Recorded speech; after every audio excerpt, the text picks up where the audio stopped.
Gary's still trying to get rid of the butterflies. I'm sure. Been sitting there for almost an hour.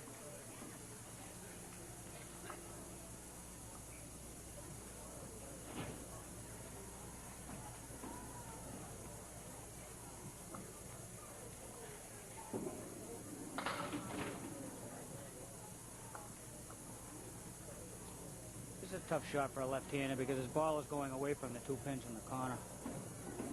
But if I was him, I'd still try to split him. How about that?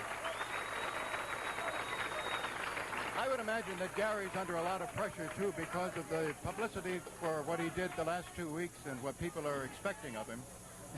This is true. I mean, especially when we started the show tonight, the announcement, and everybody saw here what he had done earlier today. And you know, he's been bowling a long time, but he's only been on our show twice previous to this. An experience. So that's the second time in 3 boxes that Tavernies has marked, and Casey, out of the 4 he's bowled so far, has marked twice. So much can happen in 2 strings.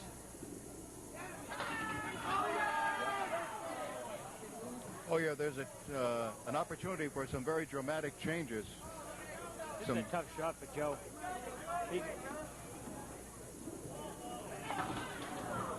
The way that wood was angled, it just threw everything up against the wall and didn't go backwards for him.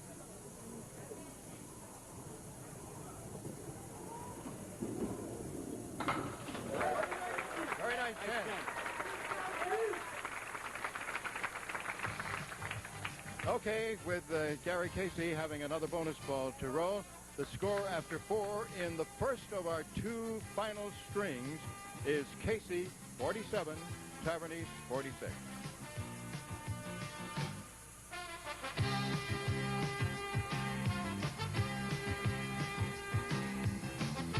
One pin at the moment, but of course he is spilling a spare in the 4th.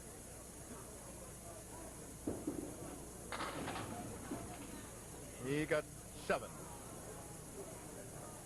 Just to reset it for you, if you've just joined us, this is the first of the 2-string championship roll-offs. So we're just halfway through the championship round. That'd have been a strike if it had been thrown by Roger Clemens or Tony Fosses, because he's a left-hander.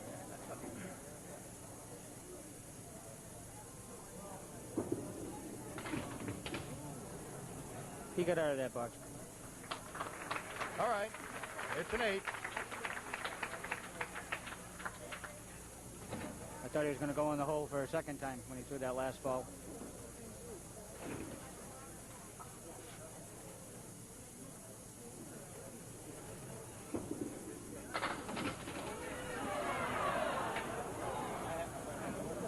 That's not as easy as it looks either. He's got 3 or 4 pieces of wood right there. It's not necessarily all in the right position. It looks as if, well, all he has to do is hit that front piece of wood. He got a break. He stole that shot. There were 5 pieces of wood laying down. He got a break. He knows it. He'll take it. Look at all the wood. 1, 2, 3, 4, 5.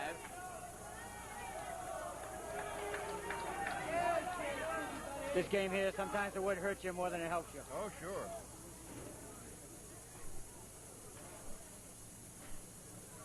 Joe Tavernies. Little 2-pull on the head pin.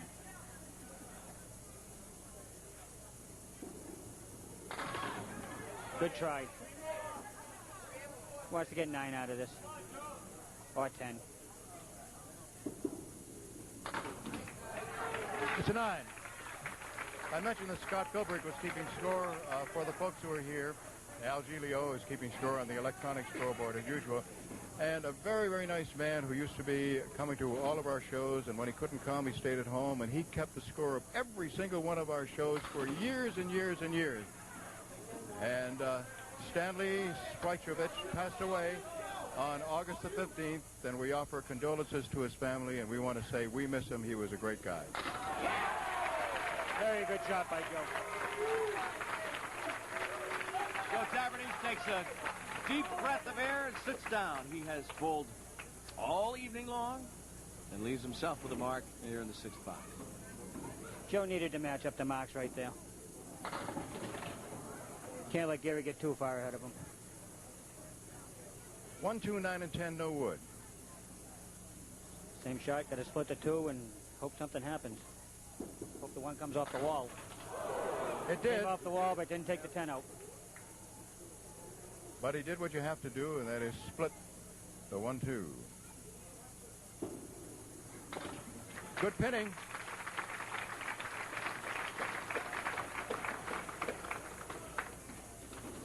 This program, of course, as you know, that is the noontime show, began in October of 1958, but we didn't go to the championship show, which was True Value show at that time, until 1976. And that was when... Isn't that unusual? It was Yellow Pages, and Max Valentin defeated Al Galat by a score of 388 to 364. The first 7 of our shows were just the 2 top bowlers. That was a good 10. Nice shot.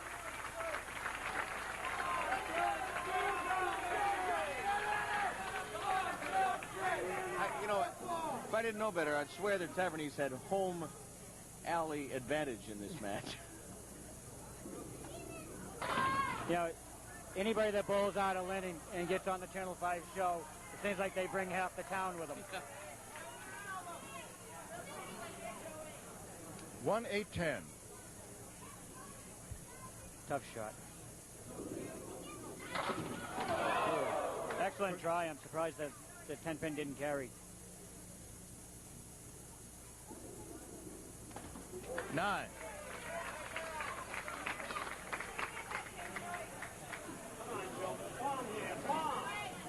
Seven-pin lead at the moment in this. Remember, this is a 2-string final. And remember, Joe Tavernese has been bowling since we went on the air. This is the 3rd time we've seen this sleeve in 4 boxes. Right, isn't that unusual? And he did the same as Gary did. The only thing you can do is try to split the 2 of them and hope.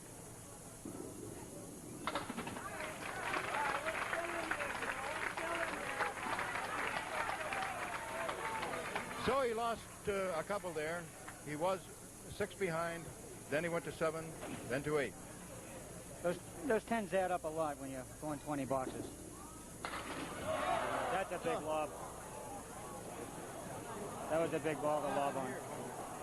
Did he call a lob? Yes, he did. It was a lob. That hurt. He'll be thinking about that one. Okay, second one. I could not hear Don.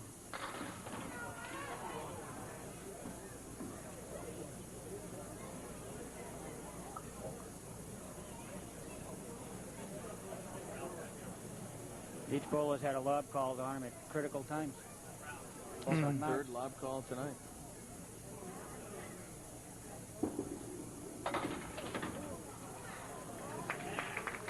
Nine.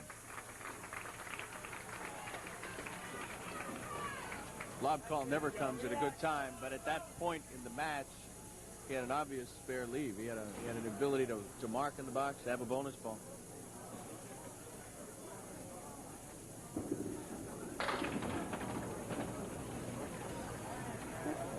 It's a tough spare lead, but again, if he splits the 2, he's got a little bit of help back there with the wood.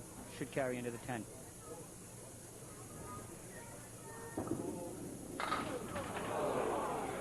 And caught it a little outside.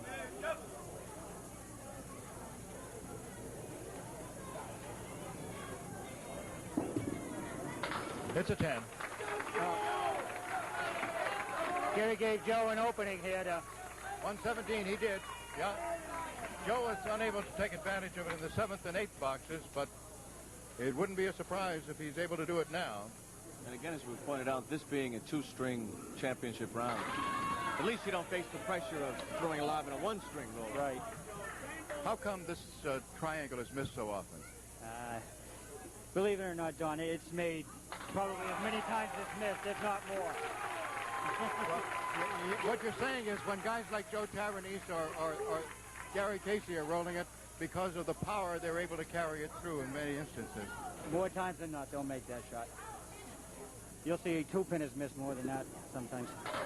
That was a perfect way of playing the triangle on the last ball. Will it get over? No. Joe got a big break having the 7-pin fall for him. Sure did. Another split it and run him. And yes! Joe answered the call of that lob very well. I was just going to say the same thing. We're looking at the lob now. The lob hits Gary Casey. He delivers that, and Joe Tavernese walks through that door that was wide open.